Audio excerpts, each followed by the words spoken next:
Yehuda, Jude en français. Introduction. Cette lettre, écrite par Yehuda, l'un des frères de Yehoshua HaMashiach, Jésus le Christ, homme, était destinée aux assemblées d'Asie mineure. Il les avertit contre les faux docteurs et les exhorte à se confier en Yehoshua pour leur salut éternel. Chapitre 1.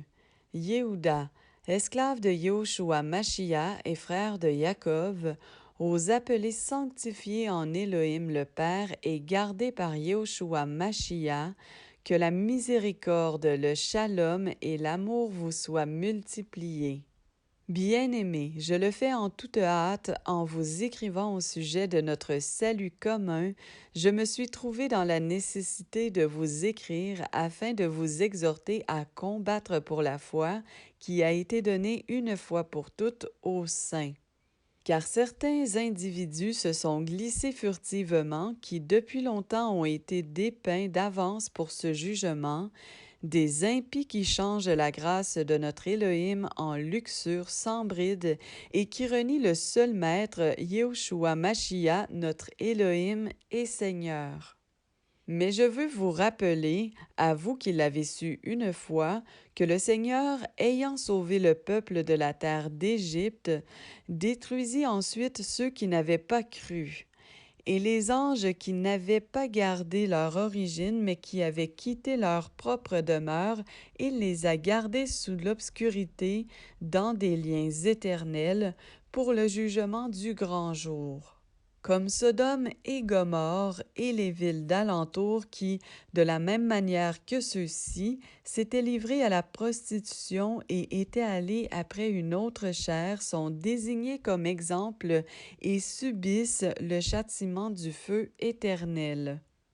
De la même façon, cependant, ceux-ci aussi, plongés dans leurs rêves, souillent en effet la chair, méprisent la seigneurie et blasphèment contre les gloires.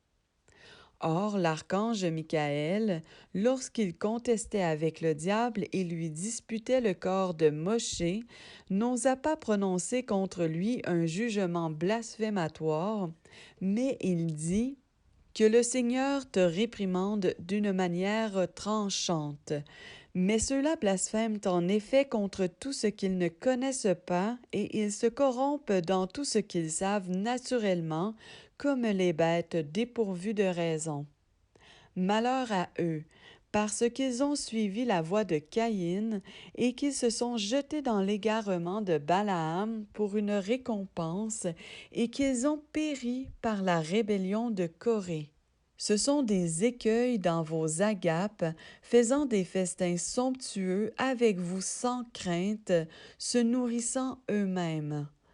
Ce sont des nuées sans eau, emportées par des vents çà et là, des arbres de fin d'automne sans fruits, 2 fois morts, déracinés, des vagues impétueuses de la mer, rejetant l'écume de leurs impuretés, des étoiles errantes à qui l'obscurité de la ténèbre est réservée pour l'éternité.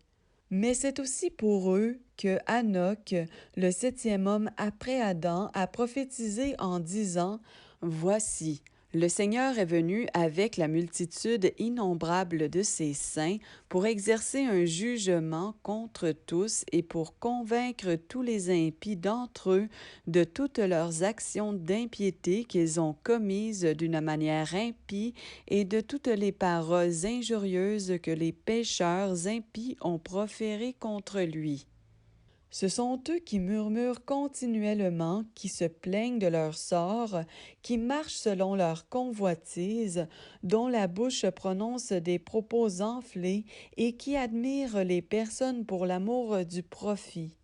Mais vous, bien-aimés, souvenez-vous des paroles qui ont été dites auparavant par les apôtres de notre Seigneur Yehoshua Mashiach, qui vous disait que dans les derniers temps, il y aura des moqueurs, marchant selon leur convoitise impie.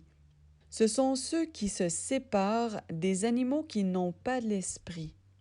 Mais vous, bien-aimés, vous édifiant vous-même sur votre très sainte foi, priant par l'Esprit Saint, gardez-vous dans l'amour d'Élohim, attendant la miséricorde de notre Seigneur Yahushua Mashiach pour la vie éternelle.